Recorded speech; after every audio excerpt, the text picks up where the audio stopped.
మీకు కూడా నూతన సంవత్సర శుభాకాంక్షలు, సంక్రాంతి శుభాకాంక్షలు. ఇది ఫిలిం నగర్ దైవ సన్నిధానం. మీ అందరికీ తెలిసిందే,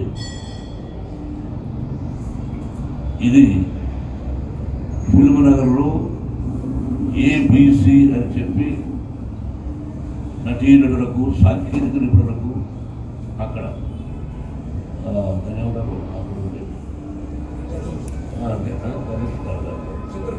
చిత్రపతి గారిని వీళ్ళన్నింటినీ కూడా కాంగ్రెస్ ప్రభుత్వమే ఇచ్చినప్పట్లో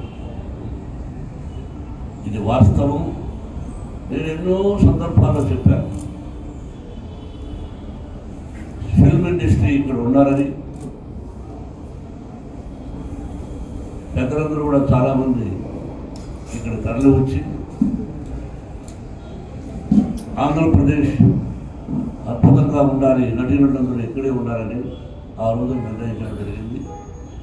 అప్పుడు ఫిలిం నగర్ దైవ సన్నిధానం అంటే ఫిలిం నగర్లో ఎక్కడెక్కడికో దూరంగా వెళ్ళేదానికి ఇక్కడ ఇంతమంది ఉంటారు కాబట్టి వాళ్ళందరూ కూడా ఇక్కడ ఒక దేవాలయం నిర్మించాలని పెద్దలు నిర్ణయించారు.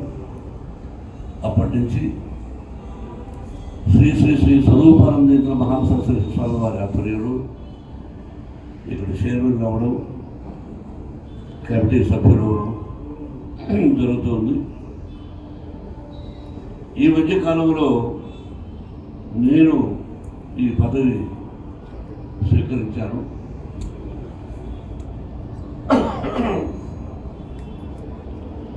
ఇప్పుడు ముఖ్యంగా చాలా రోజుల తర్వాత మీతో మాట్లాడుతున్నాం. ఎవరికి వాళ్ళు సెల్ఫ్ డబ్బా కొట్టుకోవడం కాదు, కానీ ఈ ఫిలిం నగర్ దైవ సన్నిధానంలో ఉన్నటువంటి 18 మూర్తులు ఉన్నారు. బ్రాహ్మణోత్తములు 15 మంది ఉన్నారు. ఈ దేవాలయంలో వచ్చి ఎవరైనా ప్రార్థిస్తే వాళ్ళ కోరికలు తీరున్నాయి, వాళ్ళందరూ తిరిగి వచ్చి చెప్పడం జరిగింది. ఇది అద్భుతమైన దేవాలయం.